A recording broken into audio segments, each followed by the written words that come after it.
সাভার পৌরসভা সাভার উপজেলার হেফাজত ইসলামের বাংলাদেশের উদ্যোগে আজকের এই প্রতিবাদ সভায় সম্মানিত সভাপতি হাজর ওলামায়ে কেরাম, আমার দিনদার ভাইয়েরা, তোলাবারা এবং বিভিন্ন স্কুল কলেজের ছাত্রবৃন্দরা, এক নম্বরে আপনাদের স্মরণ করে দিতে চাই, কিছুদিনের মধ্যেই ভারতের মধ্যে বিতর্কিত ওয়াকফ বিল পাশ করা হয়েছে। আমরা এই সমাবেশ না শুধু সারা পৃথিবীর সমস্ত মুসলমানের পক্ষ থেকে ভারত সরকারকে এই বিতর্কিত ওয়াকফ আইন বাতিল করার জন্য জোর দাবি জানাচ্ছে। অত্যন্ত দুঃখজনক হলে সত্য, এই বিতর্কিত ওয়াকফ বিল পাশ হতে না হতেই বাংলাদেশের নারী সংস্কার কমিশন গঠন হয়েছে। এই নারী সংস্কার, ওইখানে যেমন ধর্মের উপরে করাঘাত করা হয়েছে, এইবার তারা নারী সংস্কার কমিশন এইবার তারা সরাসরি কোরআনকে উৎখাতের ষড়যন্ত্র মেতে উঠেছে। আমরা সাধারণ ভাষায় বলতে চাই, রক্তমাখা চোখের আগে ভদ্র ভাষা বলতে চাই। এক নম্বরে আমার কিছুক্ষণ পূর্বে আমার এক ভাই বলেছেন যে যারা নারী কমিশন সংস্কার হয়েছে ওদের আগে সংস্কারের দরকার। আগে আমি বলবো তত্ত্বাবধায়ক সরকারকে, আপনারা ওই যে নারী সংস্কার কমিশন যারা হয়েছে তাদেরকে অবিলম্বে পরিবর্তন করুন, পদত্যাগ করুন এবং তারা যেই সুপারিশ দিয়েছে আগুনে জ্বালিয়ে বাতিল করে দেন। আর যদি তাদেরকে নিয়ে আপনার পাতানো খেলা খেলেন, বাংলাদেশের মানুষ 1971 সালে এই বাংলাদেশ স্বাধীন করেছে, কথা কোন ঠিক কিনা? 2013 সালে 9 সালে এই দেশের উলামা, এই দেশের সাধারণ মুমিন রক্ত না শুধু জীবনের সব ব্যয় করে দিয়েছে।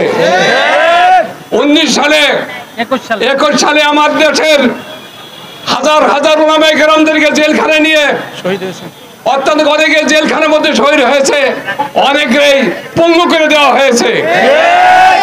এরপর আমাদের 24-এ তরুণ সমাজ, স্কুল কলেজ মাদ্রাসার তরুণরা এই দেশের আবহাওয়া জনসাধারণের সহযোগিতা নিয়ে জালেম এবং স্বৈরাচারী সরকারকে এইটা থেকে সমূলে উৎপাট করে পলাইতে বাধ্য করেছে। ডক্টর ইউনূস সাহেব, তত্ত্বাবধায়ক সরকার, আপনাকে আমরা শ্রদ্ধা জানাই।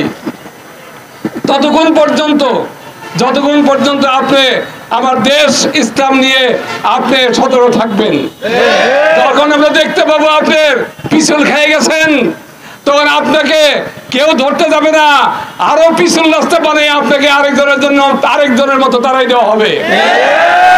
এই জন্য আমরা লম্বা কথা বাদ দিয়ে একটি কথাই বলছি, যতদিন পর্যন্ত এই কোরআনের অবমাননা, কোরআনকে বাতিল করার, কোরআনের বিরোধিতা করার কোন ধরনের পাইতারা থাকবে, আপনারা রাজপথে রক্ত দিতে তৈরি আছেন?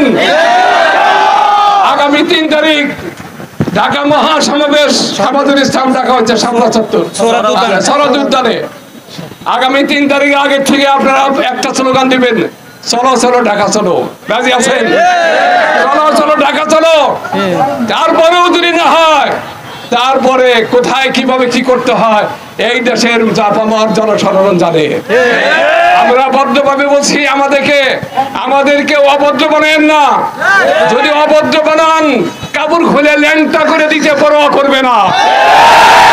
আপনাদের সকলকেই আহ্বান জানাচ্ছি, যার যার জায়গায় থেকে ভদ্রচিত্তভাবে ব্যবহার করুন, ভদ্র হন, দেশের মাটি ইসলাম কোরআনের ইজ্জত রক্ষা করুন, আপনাদের ইজ্জত আল্লাহ রক্ষা করবে।